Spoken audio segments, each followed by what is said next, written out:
Hello, welcome to Slick Willy Fly, and what we're going to do today is a bait fish. This is actually one of my favorite flies to tie.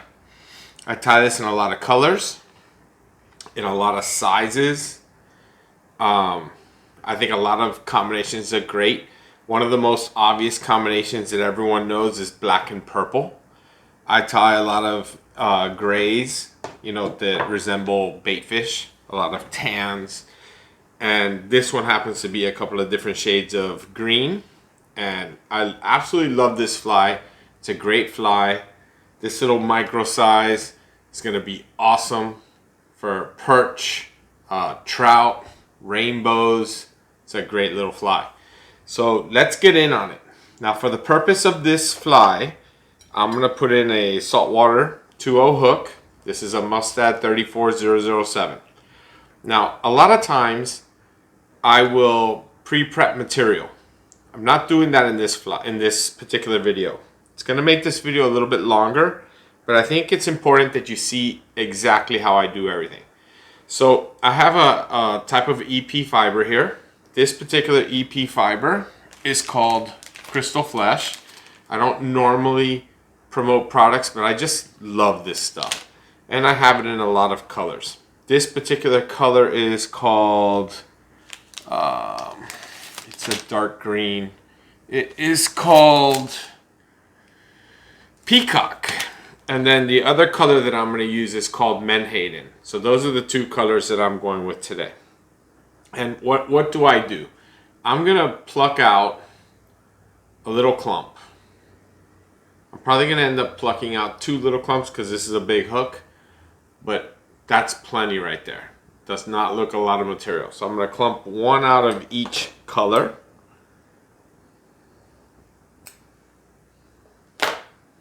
And then I'm going to take this clump and then I'm going to cut it into about sections that big. And what determines the sections is going to be the size of the bait fish that you're going to tie. So in this case, that little clump that I showed you is going to become 4 sections about the same length, pretty close anyway. And I'm going to do the exact same thing with this other color.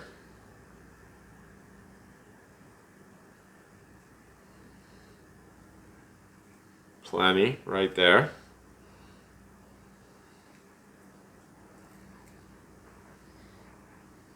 Set those aside. I'm going to do the exact same thing. And this is the biggest part of the prep work.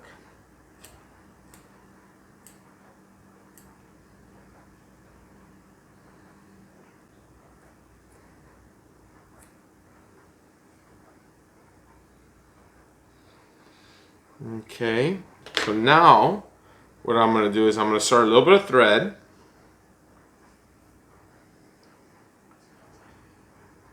I tie the majority of this fly with monofilament thread, but I am going to put down a little base. For the base, you can use anything you want. I'm quite sure that this is 6.0 Vivus. I like to use a strong thread. And I'm going to take just a tiny bit more, probably smaller, thinner than the clump you saw me take earlier. And I'm going to go ahead and make a tail. Now I'm going to make this too long. I would say at least a hook shank and a half. And to make sure that I don't blend the colors like I've done in a previous video, 1 wrap around just the material. Now I take a wrap around the material and the hook. And I'm going to lock that in nice and tight.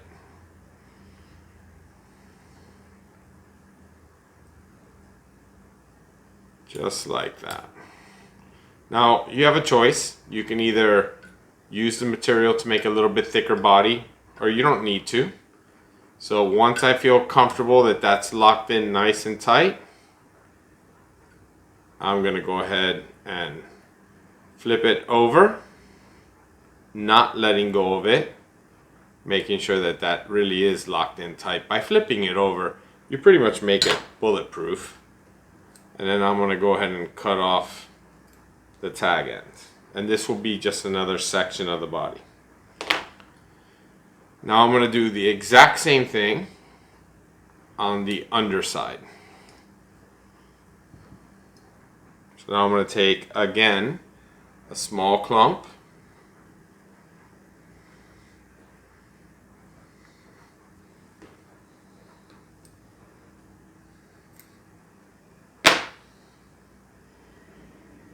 You have an established length. One wrap around everything. One wrap around the hook. Now I make sure that my lengths are about the same. Notice I'm not too worried about wrapping around the hook itself right now. What I am worried about is that this lands underneath. The dark green is going to be the top and the light green is going to be the belly. Couple of good wraps. You can take it to the opposite side of the hook if you want, just to make it a little bit more even. It's okay. Making sure that everything is locked in. And again, I'm going to go ahead and trim off my tag, and this will just amount to another section of body. Perfect. All right. So there's the top and bottom. Completely not blended. Beautiful. Now here's another step that I like to take that isn't really necessary, but it's a step that I like to do. I put on a little tinsel body just in case the hook shows. Just trimming up a little, keeping this all nice and clean.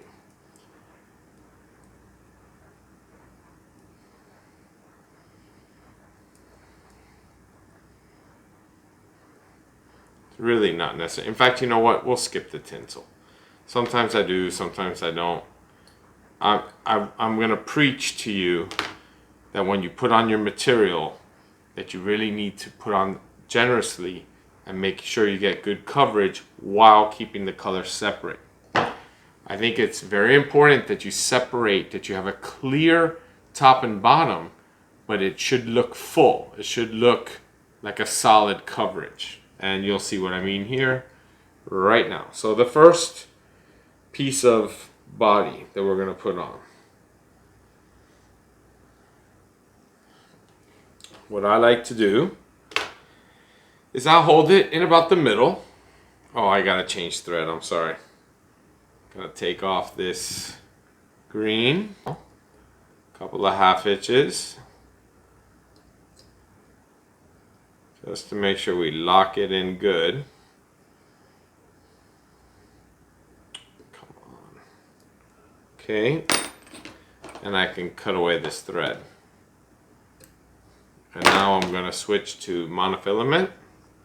So I got to get this started.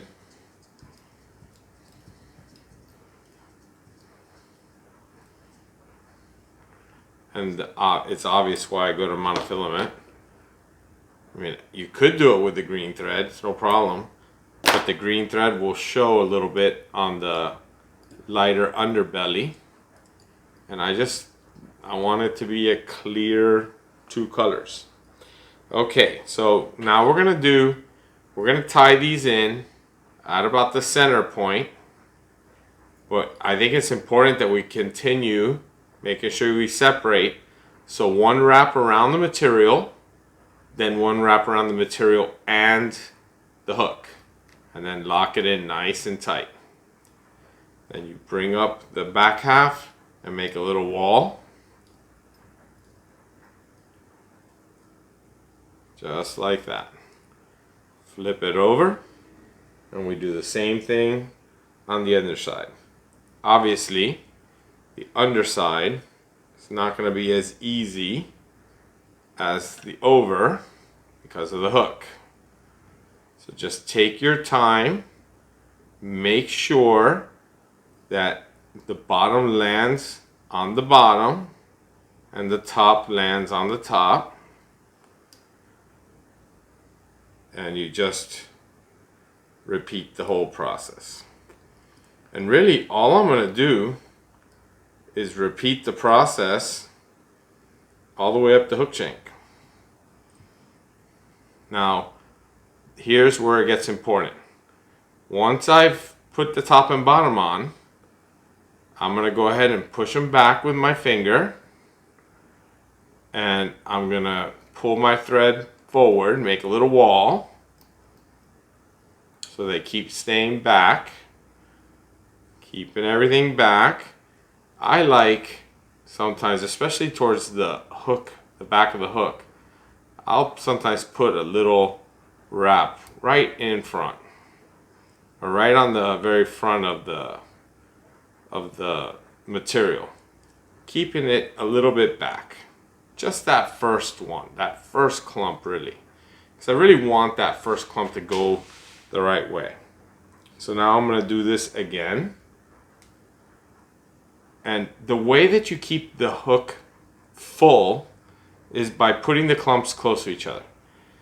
You can absolutely space out these clumps and you can get coverage, but it won't be that super tight coverage. And you might save a little bit on material, but I don't think you really save too much. And you sacrifice good coverage. Sometimes, as I start getting towards the front of the hook, sometimes I'm forced to cut a little clump more, use a little bit more material. I think it's a small price to pay for an awesome fly.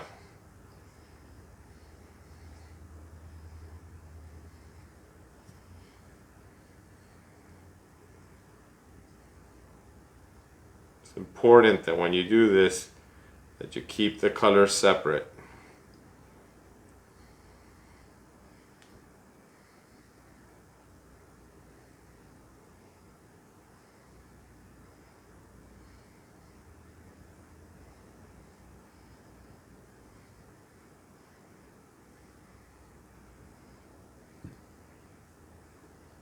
And you just kind of take your time a little and just keep working forward. Now at this point, I don't wrap over the material anymore. So what I do is I take this little hair clip and I use the hair clip to hold what I've done in the back position while I go ahead and get my next clump.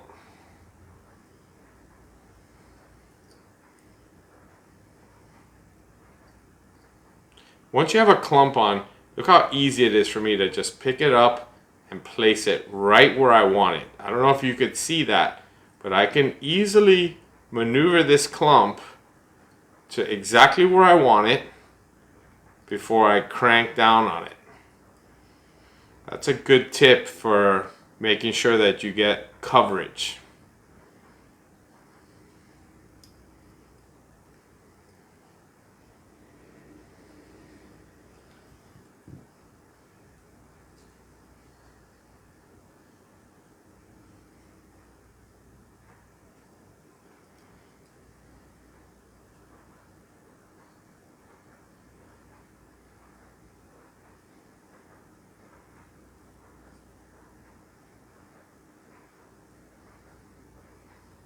It's important to see that I'm not in any rush. I can move this however I need to move it to make sure that my coverage is where I want it.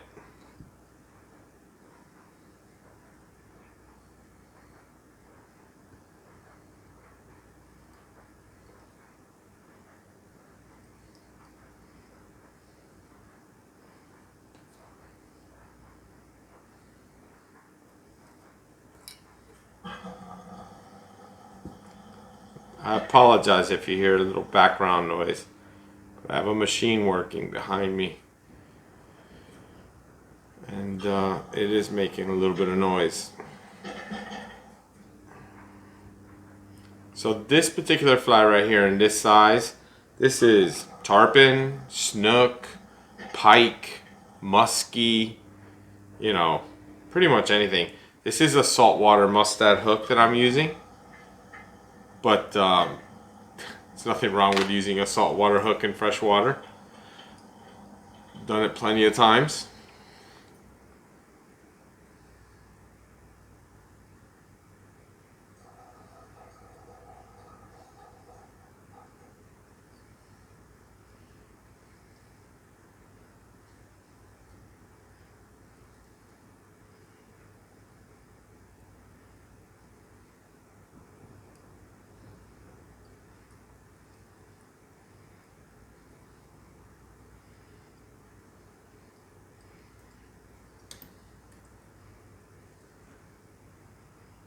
Nothing wrong with taking your time and making sure that everything is where it should be.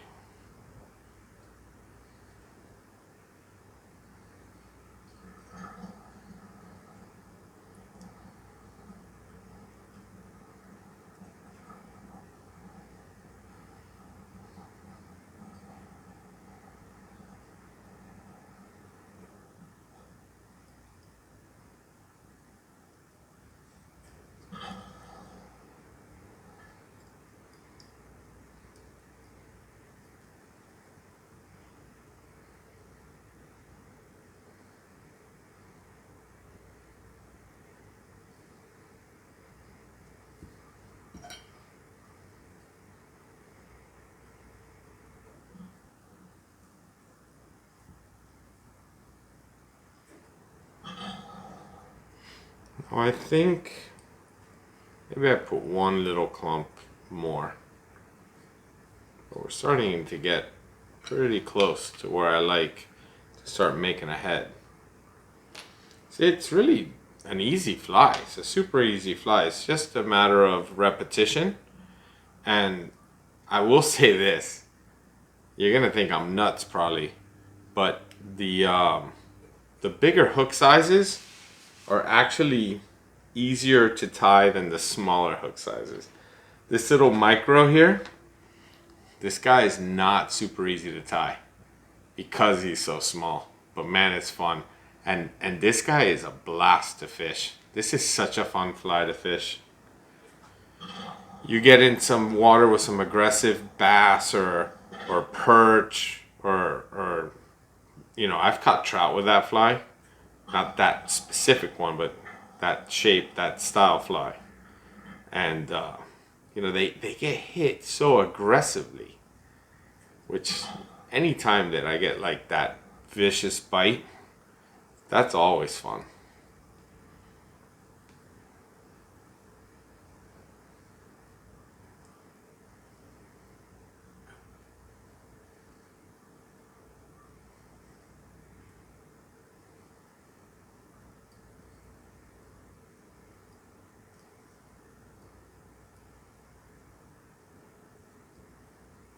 So I guess I'm gonna put a couple of links when I do this video. I'm gonna put a link to another video that I made where I separate colors. That particular video is craft fur, but it doesn't really matter. It's the same principle. And I don't know if I'm gonna actually make the head on this video or if we'll link to another video, or maybe we just make the head. It's a quick head. It doesn't take so long. Alright, I didn't capture everything there so great. Right now what I need to do is capture this so I could tie it off. I'm going to tie off this thread, and then I'm going to switch to back to my olive thread to make the head. So I'm just going to tie that off, and I'm going to reattach the olive.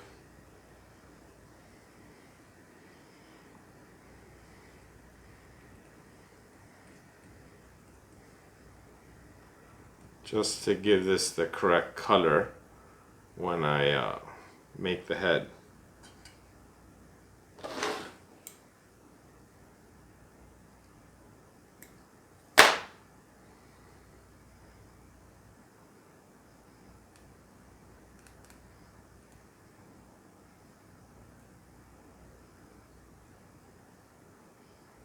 That'll do it. Little whip finish here.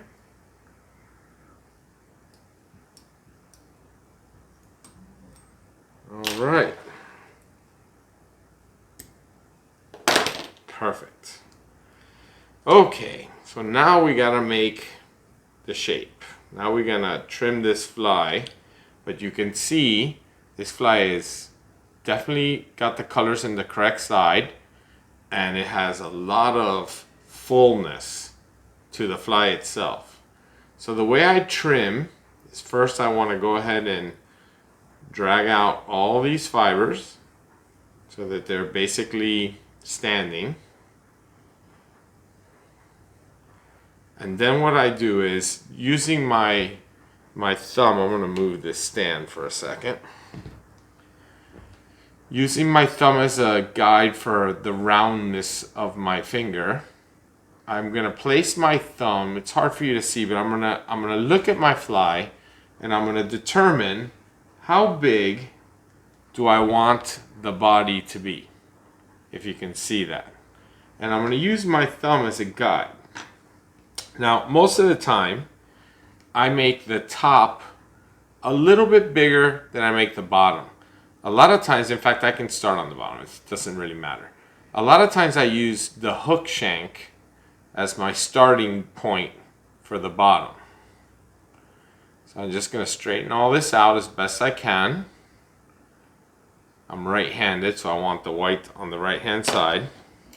And for my initial cuts, I have this longer, this is actually a hair cutting scissor for like a hair salon. That's all that is. I'm gonna hold the fur in the correct orientation, and I'm just gonna come in here and start to trim away the basic shape. I'm trying not to really get into the tail yet, because I haven't decided exactly how long I'm gonna make the tail. So I'm just making that initial first cut to start giving it something of a shape.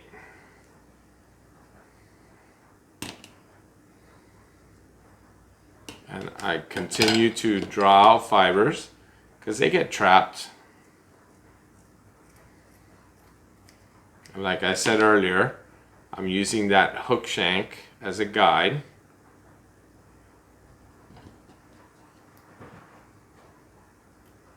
Oh, it's windy out there. I don't know if you heard that. I have an awning that was just flapping pretty hard.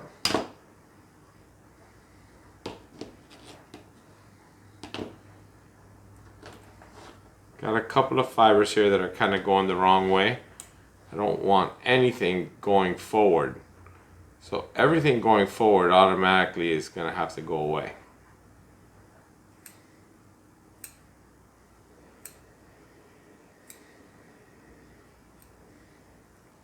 And I promise you that this takes a little bit of practice, but it's super easy to do.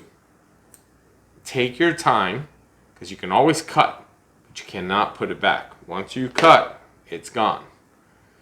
So now I'm going to go ahead and start working the other half a little, just to get it start going into some kind of shape.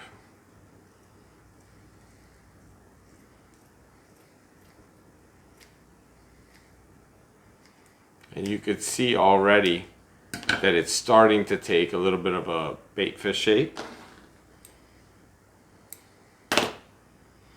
And now that I have a little bit of a shape, I can start thinking about my overall length. And again, I'm going to recommend that you go long. So I'm gonna just imagine a straight diagonal starting at my high point here, and I'm just gonna come in and roughly start making the shape. You can always cut more, so take your time. And now I'm going to do the same thing on my bottom.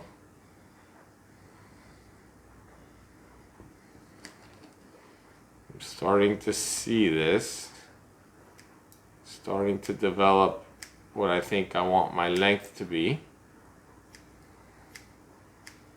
You have to kind of visualize it as you're going.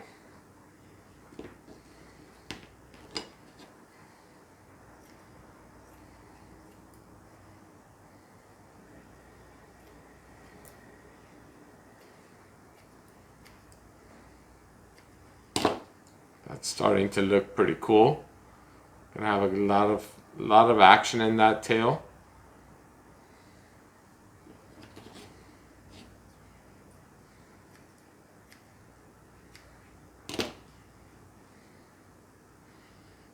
We're starting to get somewhere here. So now the next thing that I do, I gotta trim this head just a little bit. I got a couple of fibers going the wrong way here.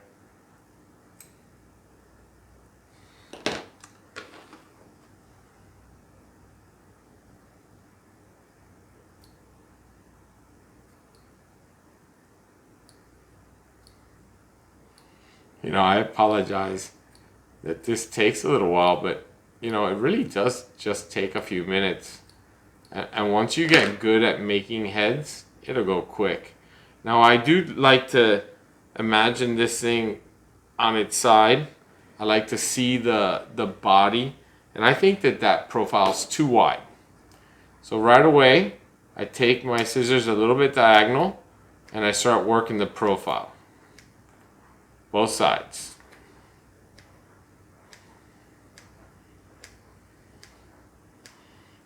And I'll show you what I mean. That profile right there is the profile that I'm looking for. Obviously proportional to its size. To show you a big one. Here's a pretty trimmed up profile. Good size fly. Pretty much ending up about the same size. Just kind of naturally happens that way. You can see that I didn't take out a ruler or anything. I didn't like try to measure this out. It just kind of happens. So now I take it on its side and I work out some of this side material. Very carefully, just trimming a little bit on the side. Imagining that I'm not trying to make any like holes or pockets in all this fiber. I'm just trying to work the profile. Getting pretty close here. Starting to get a profile that I can live with. Or work with, I should say, better.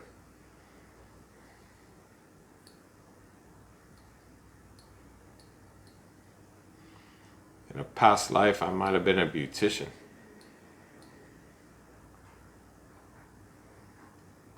All right, so we're starting to get a good shape, starting to get a decent profile. So now I gotta put an eye on this fly.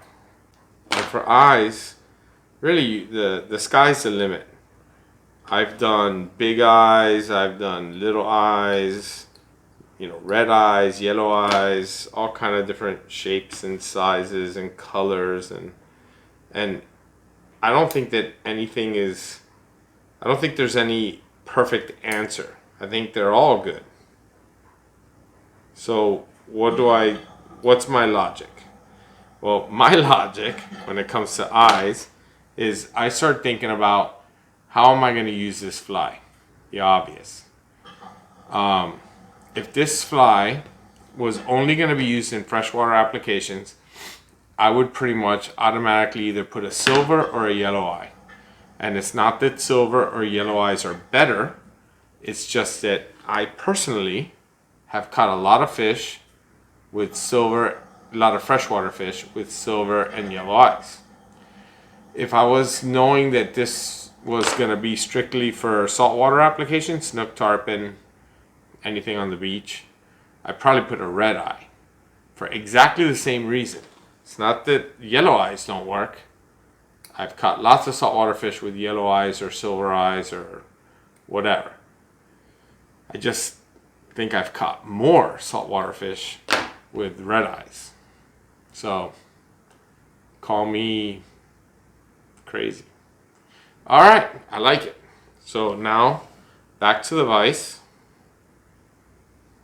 I'm gonna actually take a second and get my little dust buster out and clean up just a little bit because I got trimmings everywhere.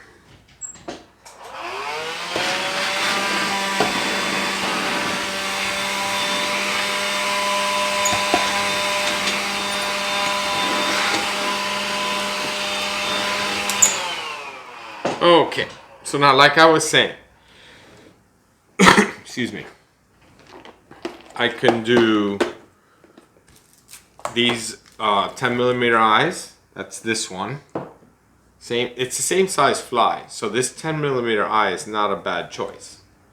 But I mean, do I want every single fly to be exactly the same? Especially when I got a pile of eyes in here. I can do red instead of the natural, like this is like a silver. I can do, these are cool. These are really cool. These are glow in the dark. That's a consideration. I could do a little bit smaller eye. I have these in yellow, natural. I have them in all kind of colors, but I think that one's actually too small. I have 6 millimeter natural. I have them in yellow. I have them in red. You know what? That might be the call for this one. So it's not exactly like those others.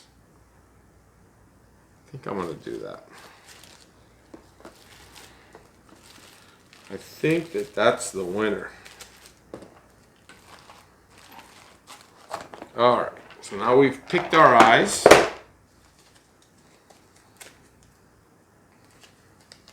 And these are just epoxy eyes. And the way I apply them, you can either use the UV resin or you can use super glue. In this case, I'm just going to put a drop of UV resin. I'm using the hook shank itself as my guide. And of course, obviously where the material ends. And I'm just going to put a little generous clump. I'm going to take an eye and I'm going to put the eye on there. Now, some eyes, I'll show you in a second so I don't mess this up. Remember, you're not in any hurry when you're doing this. So take your time, make sure that the eye ends up where you want it, just like that, and then zap it.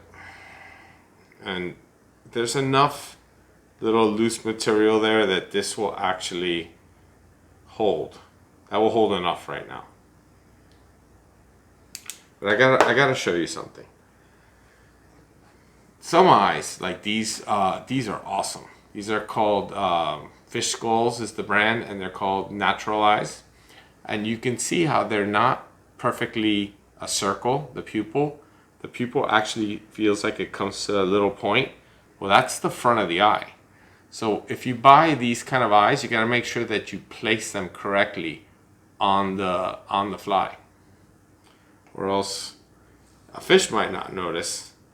But if you run into me and I see them, I may not say anything because I'm a nice guy, but internally I'll be laughing. I'll be wondering if you ever seen a fish in the wild. So now we're gonna do the same on the opposite side. Just a little drop. Drop my eye. Now these eyes that I'm using now, I don't have that. Not the same level of authentic, I guess is the best way to say it. But these work good. They're good. It's all good. Just like that. So now my eyes are, they're in place, I can say. You know, a lot of times I keep this fly a little shorter and leave myself a little bit more shank, like that, because I think that's a pretty cool look. 6 on one, half a dozen on the other. It's all what you like. And I personally think this came out good. This is your last opportunity to do any trim work around the head. I see a couple of wild hairs, so I'm gonna take those away so they don't end up locked in the UV resin.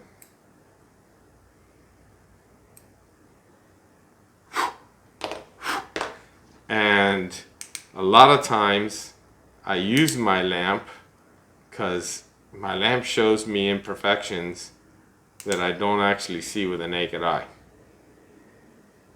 Cool, that looks good. So I'm going to take this a little bit thicker. This isn't actually thick, this is original consistency. But I'm just going to give this thing a shot in between the eyeballs here. Little shot, just filling this little gap. And all this is doing is making this particular fly a little bit tougher. Giving it that little clump right there.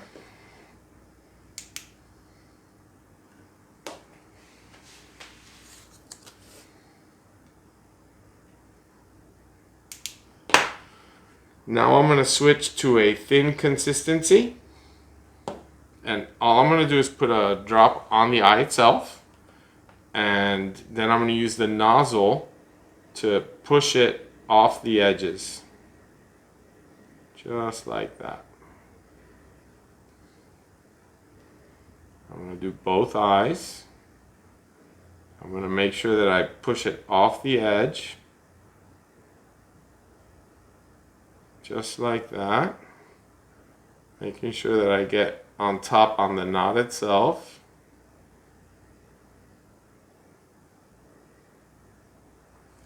Just like that. Now, this is your last chance. If there's anything that you don't like, there's no going back once you zap this. I like to use a little bit of gravity here, a little physics, because when I spin this fly, it makes the layers even out nicely. I'm going to put a little bit more. I'm going to put a second layer on. So now I'm just, my lamp is getting a little dead. But I think I have enough juice for this fly.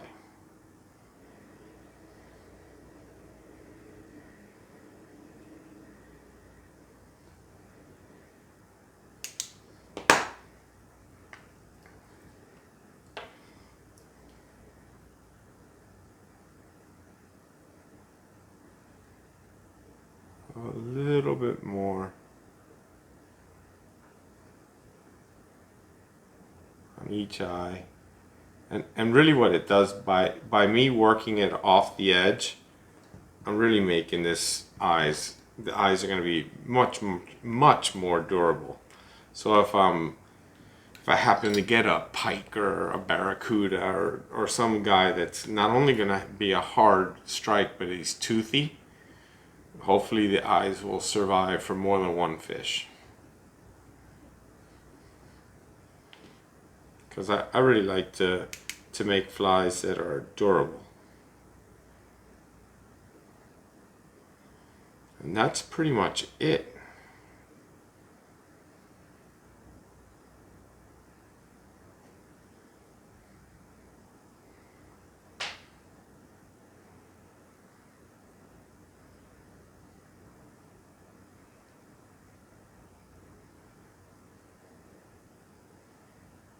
And that's it. There she is. Probably do a little more trimming just to make it look a little bit nicer. This underbelly here definitely needs a little bit more trimming. You know what? I'm going to take a pause real quick. I'm going to show you something. So I'll be right back. All right, so I'm back. So here's the fly that we just finished, and I'm probably going to trim a little more. But here's another good little idea. All I did here was I attached a feather, one on each side. I used the same mentality, the same philosophy. A little drop of the UV, slide the feather into the UV, zap it, another little drop of UV, place the eye. Super simple. It took an additional 10 seconds. So, and I think that's a pretty cool look. I mean, I could easily have added a feather to this, but I like this look. I think that these came out great. Super happy with this. Gonna give it just a little bit more trim. I'm gonna round the head a little bit more. I'm gonna trim this underbelly a little bit more. I really want it to have that shape in the end, but for the purpose of the video and the time, I say we call it here. Thank you for watching. Don't forget to hit the like and subscribe. And I promise you, these are killers. You catch a lot of fish with these. Black and purple, silver, grays and whites, greens and lighter greens. I mean, sky's the limit. It's only limited by your imagination. And good luck catching. See you on the next video.